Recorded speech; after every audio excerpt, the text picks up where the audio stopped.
Assalamu alaikum wa rahmatullahi wa barakatuh. My name is Alhamza Fadl Abbas. I'm a PhD student at the Zman Hashim International Business School. And today we are going to conduct a new workshop organized by International Student Society Iraq. And I would like to thank all the participants for joining us. And hopefully this workshop will be beneficial for the whole students, especially for master and PhD students, because this workshop is more related about the data and the information about the researcher in different database. Okay, so I will start right now. Okay, so first of all, I would like to showing you the learning objective of this workshop. So first, this session, it will be introduce participant to research data in general. We will understand the FAIR data, which is, we will go in detail in just a minute. And we will walk through the kinds of information about, by considering and developing data management plan. So in this session, it will be like understanding the difference between FAIR and open data. And how about we understanding the type of open data, like golden data, open or green open access. So also how we will understand how we can manage and publish our research data as well. Okay, so before we start, we need to understand the meaning of openness. What does openness mean? So in science, there's two type of data, or two type of opacity, which is which allocate the data. So there is open access and there is a closed access. But first we understand what is openness first. Then we will start talking about open access. So the open means it is anything free access and usable and modified and can be shared for any purpose. Okay, so like subject at the most of requirement that preserve the openness. So this means that open, that every data can be freely accessed and modified and be shared. This is the idea of openness. And what is the open science? So we will understand what does open science mean. So the movement to make scientific research, data and dissemination accessible to all levels in an acquiring society. So the practice of science in such a way that other can collaborate and contribute research data like labs and research processes are all free available.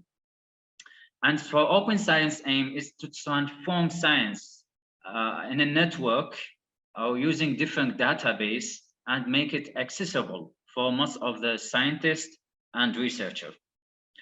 And so the open science can be like open education or open software or open courseware. So, and there is also open research. We'll focus more on open research, which is mean we have open data and open access. Okay, so first of all, we need to understand what is open data.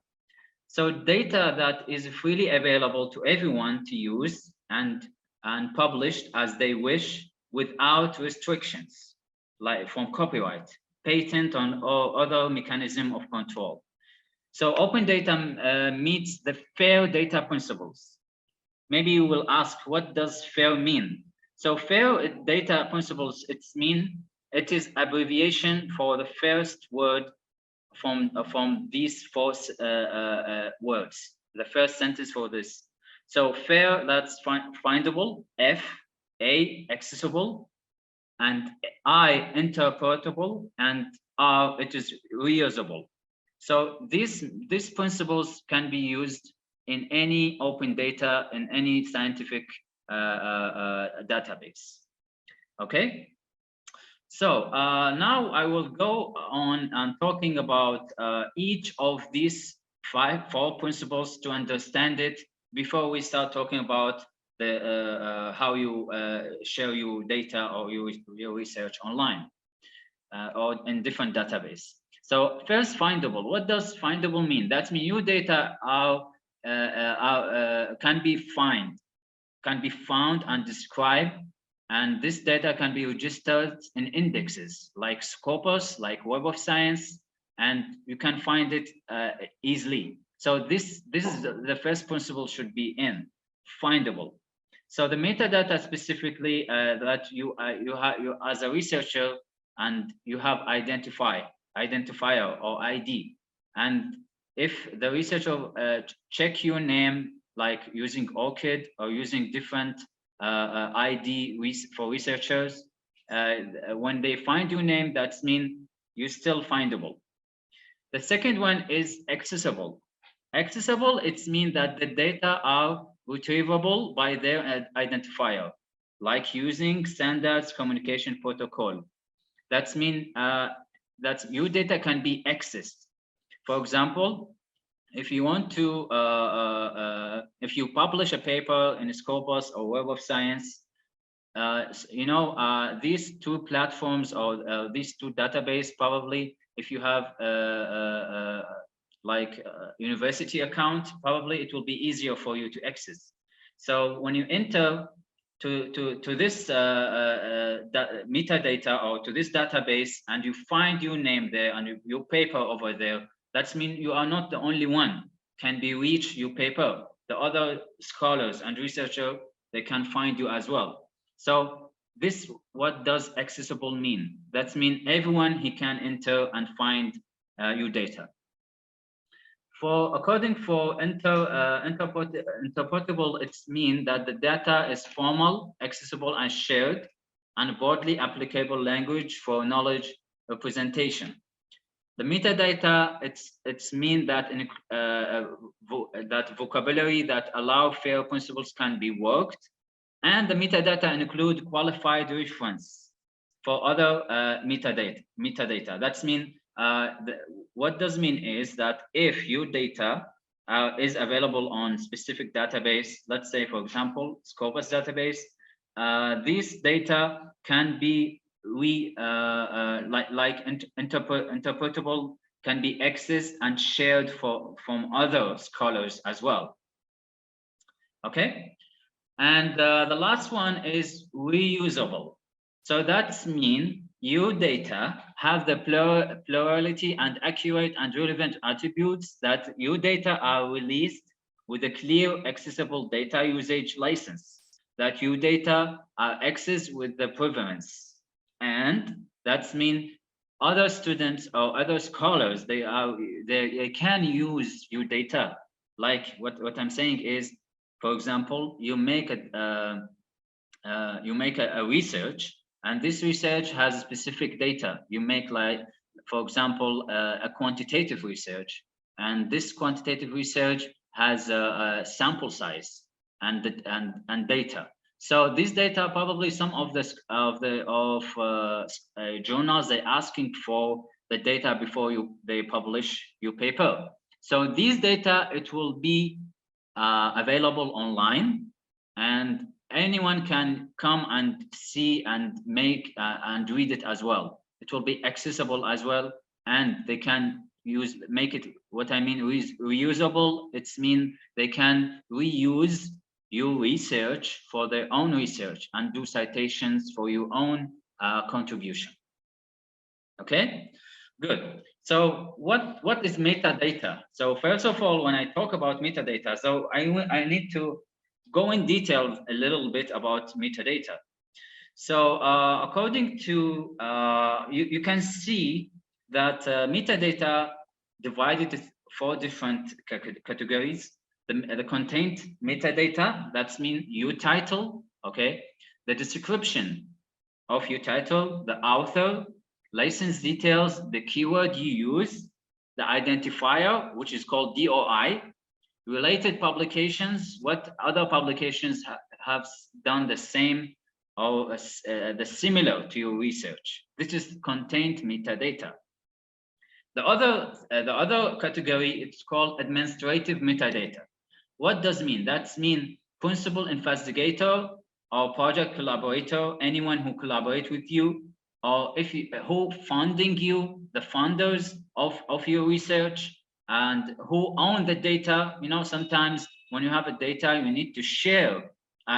Sorry, when you have a secondary data, probably you will ask, you will check this data, for example, online, and you ask them to give you the permission to use their data in your research. So this is data owner need to be understood as well.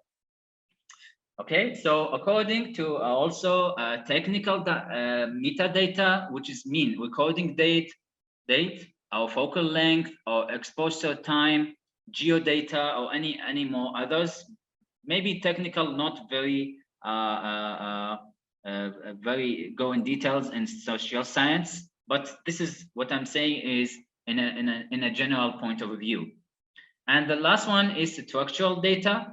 That's mean your data is unity and collection method you have, what sample size you have, what variables you have you use in your studies. So these all call a metadata.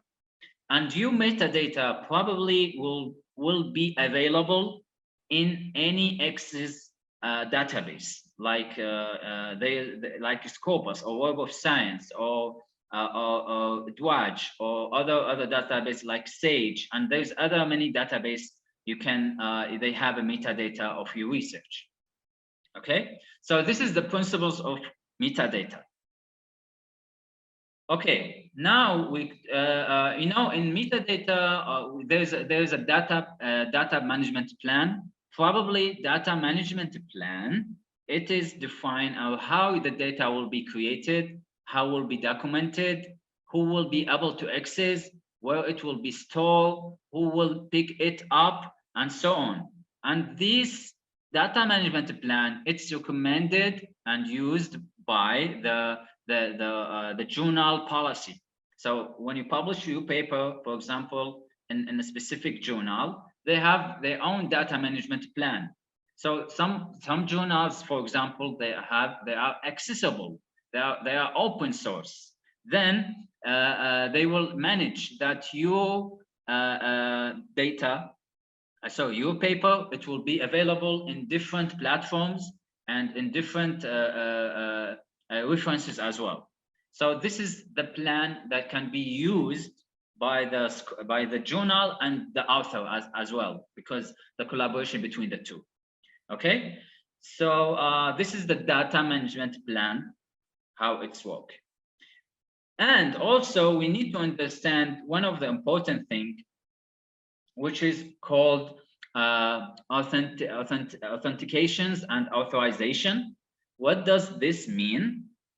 As I said, there are some data, they have privacy, integrity, and availability. So if you want to enter to a specific research paper in a different platform, you need to have a password, okay? You need to have a personal identifier number, or maybe biometric scan or security token, and so on. For example, if you have let's say, for example, in Sage database, probably these database, they have a different research paper, and you publish your paper in this database, and there's another scholars find your paper interesting and he want to access. So he cannot take your paper just like that. So it's not open access.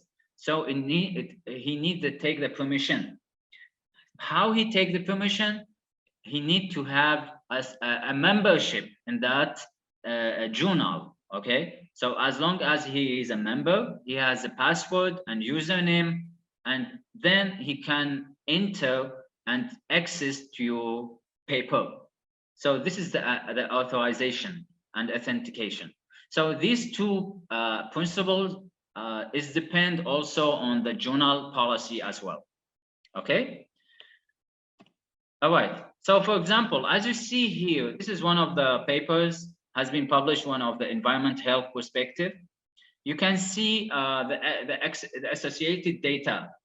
If you see here, the associated, they say there's the PDF file, as you see, is available here. You can take this PDF file as it's available, and also to take supplementary materials. You know, some researchers, not only in social science, they have a different data. They get the data from some institutions, like healthcare institutions, or like banking or any other financial institutions. Probably you need a secondary data, and if you have this data and you need to use it in your paper, then they will be like, they call it supplementary materials. And these supplementary materials represent the type of data you have in your research. Okay, and you can see also here, as I mentioned, the metadata, the title, you see the names of the authors, you can see also the name of the journal, the DOI identifier, the abstract, the keywords, and so on. So these are what metadata mean in general. Okay. All right. So now we're going to talk about access to data. So before I go on to talk about access to data, anyone have any questions so far? Just write down on the chatter box, please. If you don't have any questions, so I can proceed the workshop.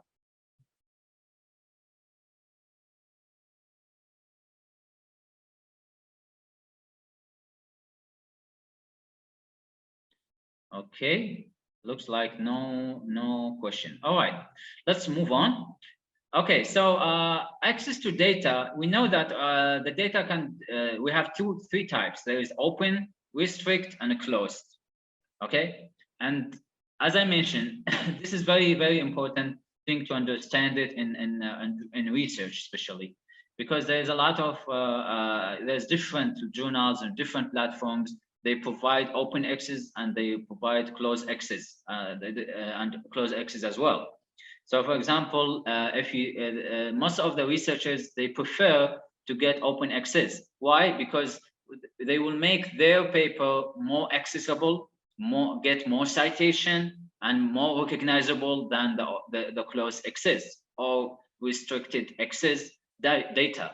So most of the researchers here, for example, in Malaysia, they prefer to publish in open access, and maybe open access journals, probably it's not free. You need to do APC, which is a publication charge, and there is most of them, it's maybe easier to publish than the closed access, which is most of the closed access, they have a very strong journals like a Q1 or Q2, and probably even if you publish in that paper, in that journal, the closed access, they have another option.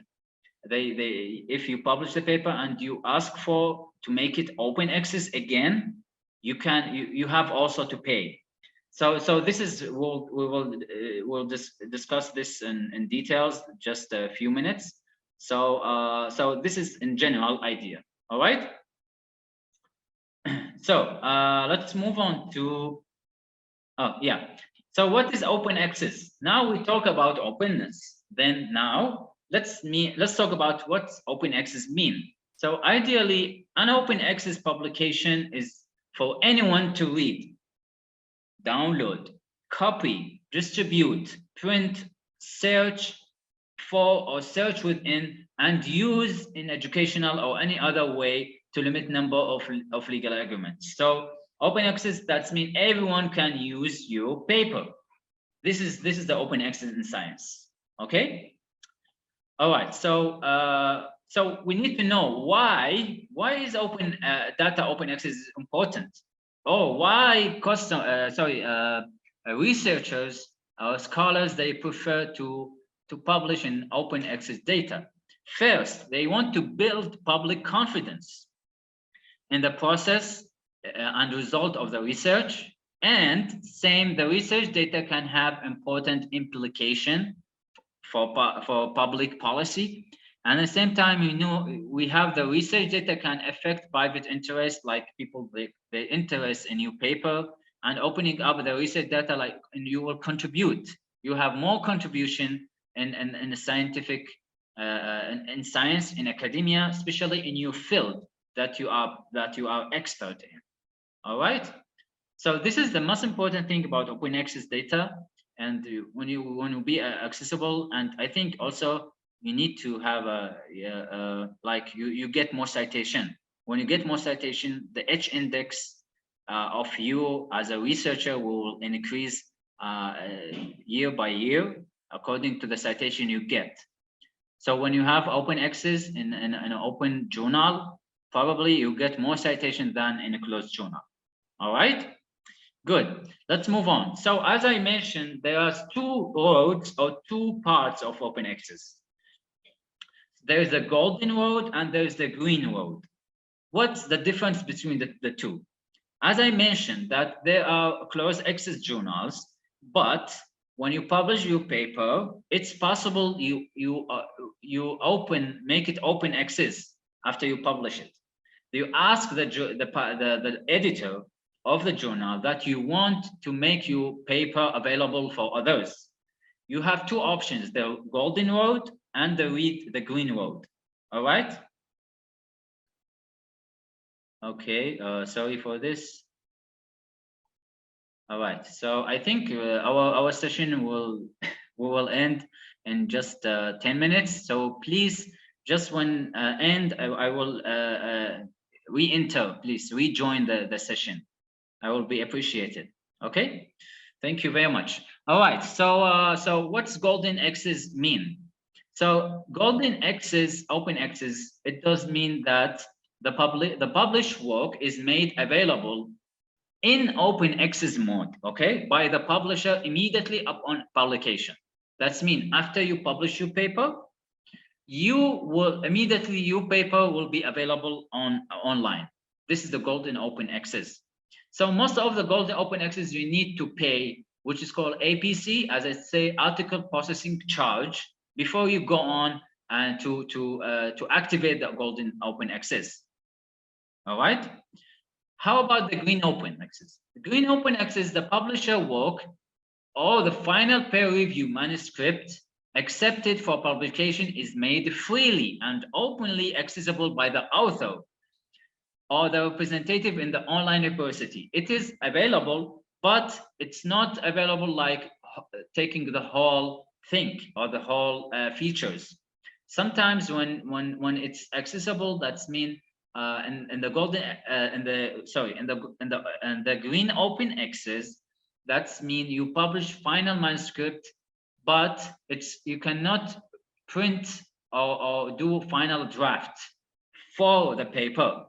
It will be just available online, and that's it. Not like golden access. Golden access, that's mean it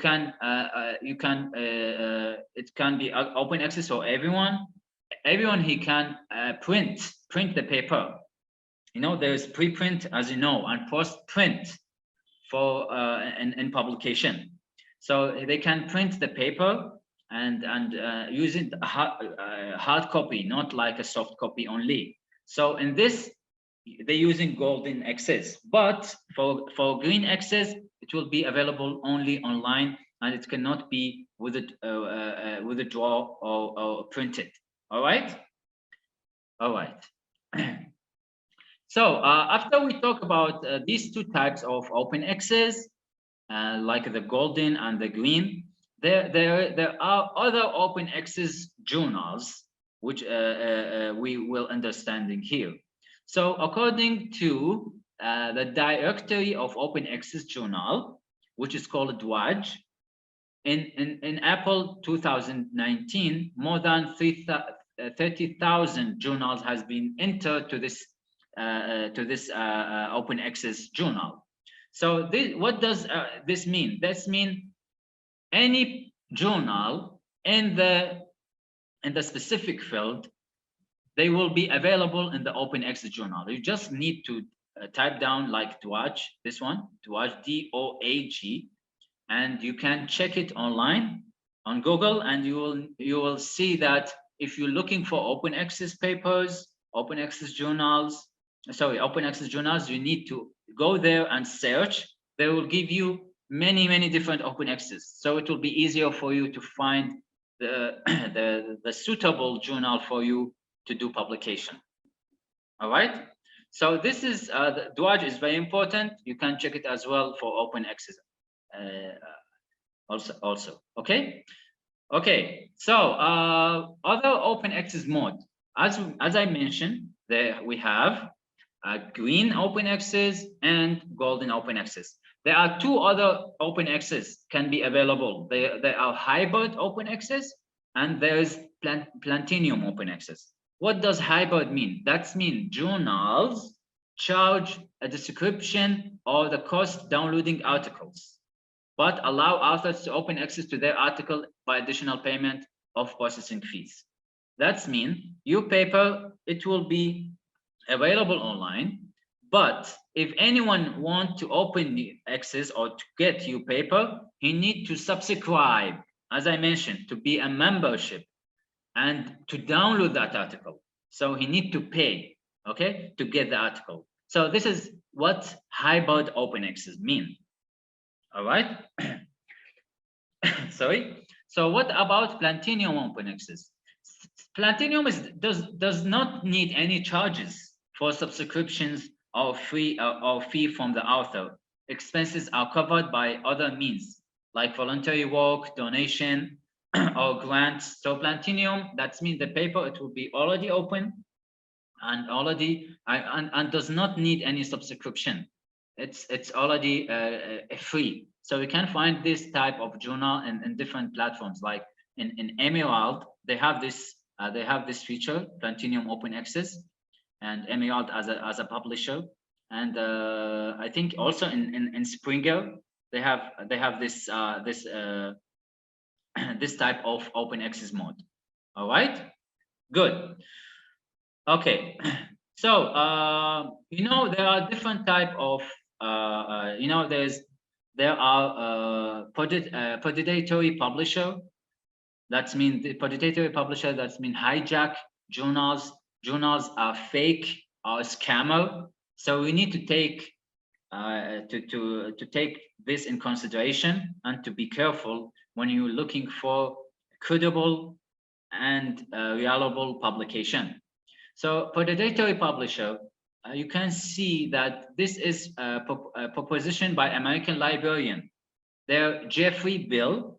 This guy, what he did, he make a database, open access, and he put all the predatory publishers or journals in that database or in that list. Okay, he make a list showing that the publishers and the magazine that is not how I say, sorry, it's not real or not credible or not valid. Okay, so you can check Jeffrey Bill list online also. And I would like also to share with you, but we don't have enough time to do this. Maybe probably in the future we can talk in this type of predatory. We can make another workshop talk about predatory publisher. All right. So we need also to put this in consideration. Okay. So after we understanding the predatory publisher and the open access and the closed access and different open access mode in the journal, now we need to understand the copyright. Okay. You can see that, of course, when you publish a paper, you have a copyright. That means your paper cannot be reused by others. That means if you want to reuse them, you need to take the permission from the author of that paper. So they will let you take the information or take the paper and reuse it or not. Okay, so copyright is very important in data management, research data management, and in publication in general. So copyright is a form of intellectual property that grant the creator of an original creative work an exclusive legal right to determine whether and under what condition the original work may be copied. All right, so they put C. You can see some papers, especially in a closed access, in the end of the paper publication, you can see this letter C, or this symbol, which is mean copyright. You can find it after the references in the paper. Okay, so what we need to understand, what does Creative Commons, the Commons, or the CC license? Okay, so the most used license for scientific content are, they call it Creative Commons license. So what does CC mean? It's mean one is always obliged to attribute the author, like give a credit, indicate change, or you take in the materials using the data. So if you want to make it available, they need your permission. So this is the Creative Commons mean. Move on. There are different CC license available. There are condition which is called this one, attribution by, or share alike, or non-commercial, or non-derivative. You can see these all in details also. Attribution or like share link. So attribution mean that the CC license require that other who use your work in any way must give the credit. Okay, must give the credit and the way they required, and take the purpose from it. Okay, and according to share alike, that means you let others copy, distribute, and display and perform or modify your work. This is called share alike. You can see also it's available in different sites, in different journals. We have non-commercial. That means you let other copy, distribute, display, and perform, and unless you have chosen no deviate, modify, and that's mean it is permission and it is not for commercial, your publication. And non-deviate, it means you let other copy, distribute, display, and perform on only original copy of your work, only the original one. If they want to modify your work, they must get your permission first. Okay, so these are 4 different type of copyrights. You can find them available in detail if you are interested to know them in detail online. And also you can check any paper published in a good journal, especially the closed access journal. They have this type of license, especially the closed access, because closed access need to pay and need to take permission from the authors as well. All right. So these are the type of license, as I mentioned in detail. You need to if you are interested, you need to go and check them in detail for more information. All right, good. Now why we need to understand, why should I share my data? Okay, you as a researcher, you as a scholar in your field, okay, you need to understand, you need to ask yourself why I want to share my data. There are specific things you need to put in consideration. First, you're looking for an increased impact of the research. And that means your research, it will be impact, it will effective in your field. That will be a good contributor. And also improve the quality of the publishable research output in your field, and also make results trustworthy. That means that the results will be okay, and increase citation, as I mentioned, and get additional publication. More publication can be taken in consideration, and improve educational experiences and enhance research lead teaching as well. And last time, increase your reputation. Okay, you are a scholar in a specific topic and in a specific field, and we want to increase your reputation. You will be known like recognizable from other scholars in the field and do citation for you. So that's why the main reasons you need to do and share your data online. All right.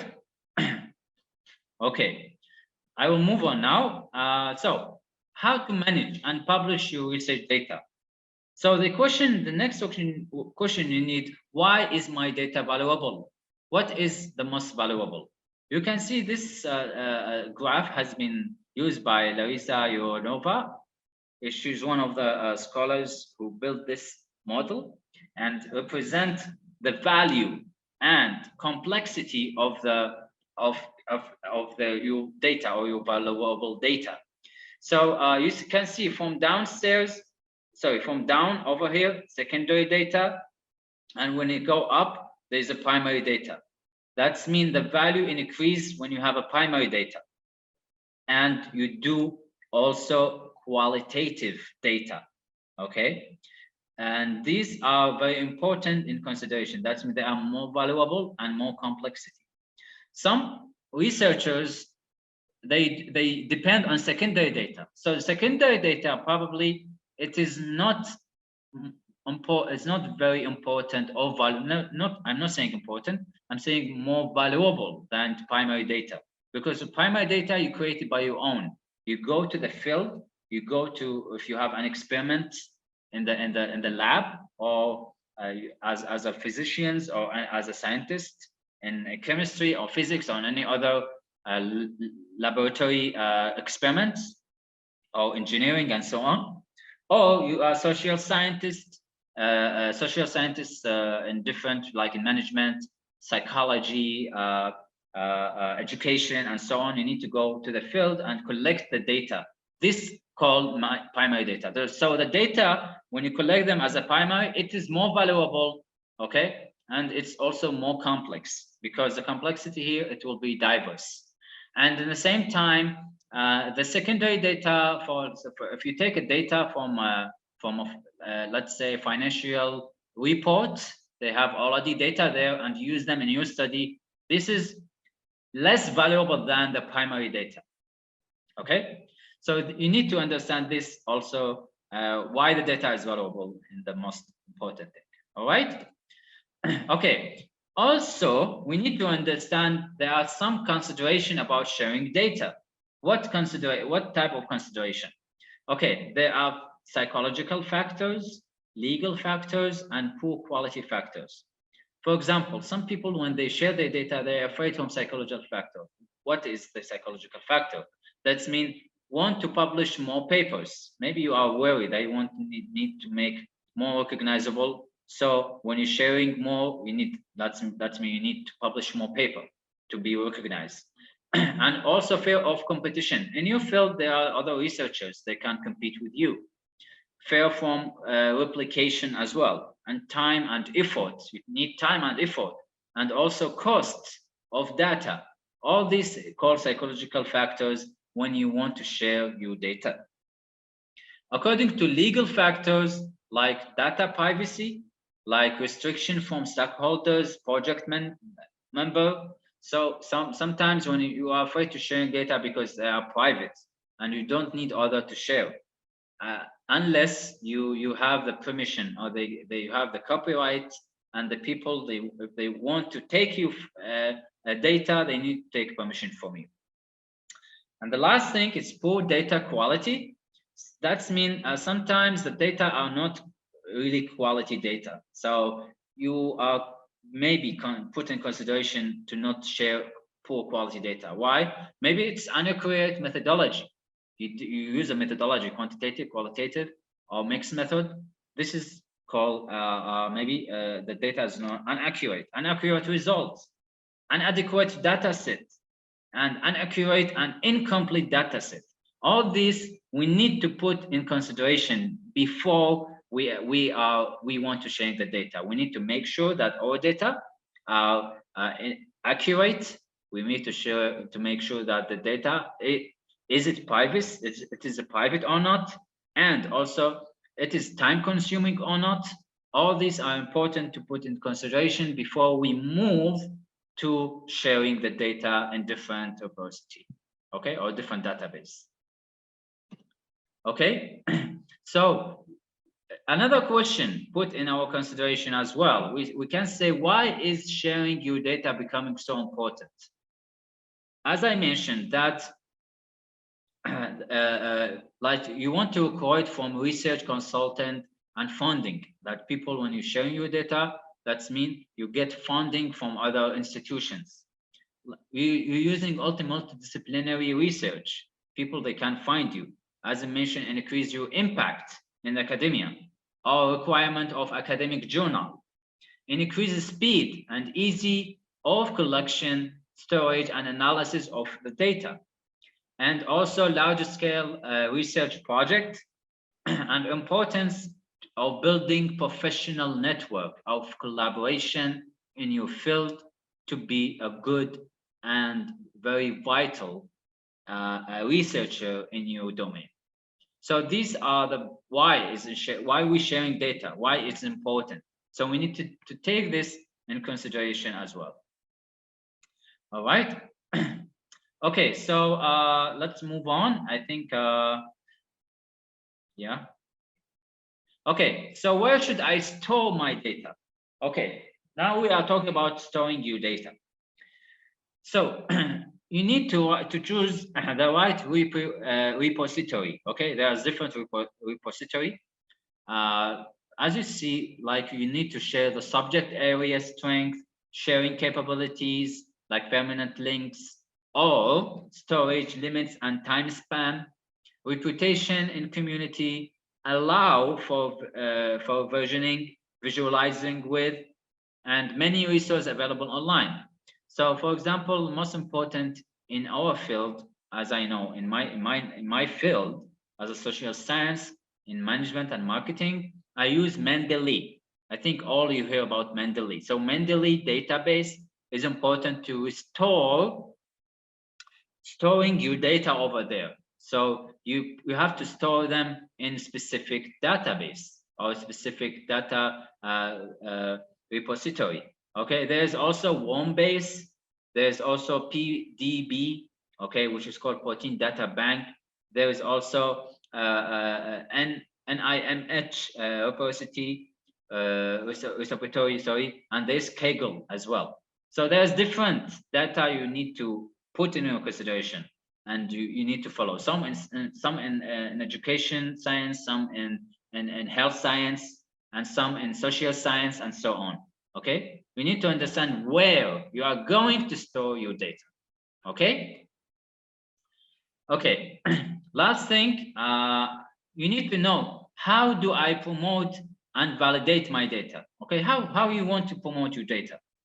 So first, you need to understand that considering publishing data in a brief paper, like it is open access, peer-reviewed description of data set, is your research access for all field. You need to know, is it indexed in Scopus index? It has DOI, digital operating identifier? Two ways to submit. You need to do like direct submission if you want to promote valid your data, or co-submission with original research paper. Data can be also either attached to article or hosted within an open repository. All right. So this is the most important thing when you're promoting your data. And so lastly, what to consider now after we talk about all of this important thing about publication, about the different database, the open access, closed access, the license, the repository, and so on. You need to understand how you develop detailed data management plan per you're conducting the research. So when you are doing the research, you need to put in consideration how I will make this data available online. And you need to think carefully also about future data sharing. I want to share my data and make it to be reused as well. And also carefully select project partners.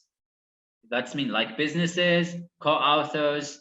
you need to put this in consideration, because research, it's depend on collaboration. You cannot do everything by yourself.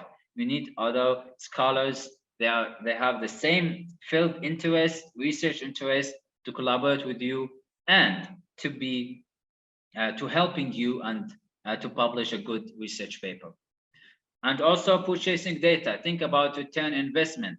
Sometimes when you put your paper in an accessible and a closed access journal, some journals they ask to pay from others. They pay to get your paper. So you have like a commission. You know, you will earn also. You will get money according to the paper you publish. Everyone who want to buy your paper, all right, to purchase your paper. And also want to reuse data before making it available for application. Like you need to play time, work on several papers simultaneously, and invite more co-authors to help you. And lastly, carefully collect and organize your data, like ensure accuracy at every stage of the process, and keep record of all data transformation and modification. All right. Thank you very much.